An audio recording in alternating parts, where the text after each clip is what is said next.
A manual expense review has a blind spot. A reviewer can catch an obviously over-limit meal receipt. What they miss is anything that only becomes visible across multiple submissions. The same vendor charged twice under different categories, two purchases split to dodge an approval threshold, a burst of backdated fillings right before quarter end. That's not a judgment failure, it's a structural one. A human reading one receipt at a time has no memory of the other 200 receipts filed that month. A single prompt asked to review this expense will give you a plausible answer, with no separation between policy compliance and fraud pattern detection, and no audit trail if someone asks why. I split this into 4 special agents: extraction, policy, anomaly, and approver, each with one job, each independently inspectable. The orchestrator runs them in a fixed sequence for every submission, no shortcuts, and logs every input and output. That audit trail is the actual product here, not just the approved reject label. Extraction agent turns a raw receipt into structured data, vendor, amount, category, and is told explicitly to report low confidence rather than guess. Policy agent checks that structured data against a real written policy document, citing the exact rule and section for every violation.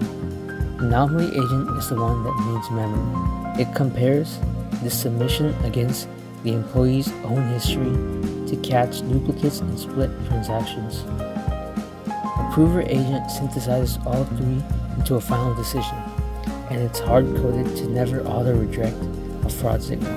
Anomalies always go to a human because a false accusation has real consequences.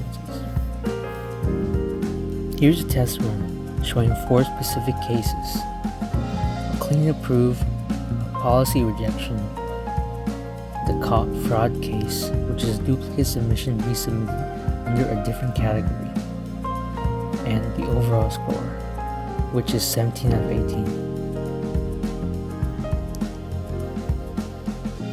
The single miss is a split transaction pair where the first half is processed before its counterpart exists in history, a known limitation of forward-only pipeline, not a logic error. It's documented in the write-up. Every one of these decisions comes with the full structured record, not just what was decided, but why, and what each of the 4 agents individually contributed to that decision. The build is built in Google Anti-Gravity using the ADK framework, backed by Gemini 3.1 Flashlight, with an automatic fallback chain to 2 other model variants. One real engineering decision worth mentioning: the free API tier enforces a hard daily quota per model, which can go as low as 20 requests a day on some. So I made 2 changes. First, I consolidated the 4 agents into one combined API call per submission instead of 4 separate ones. Same 4 agent architecture and audit trail, just optimized for the budget.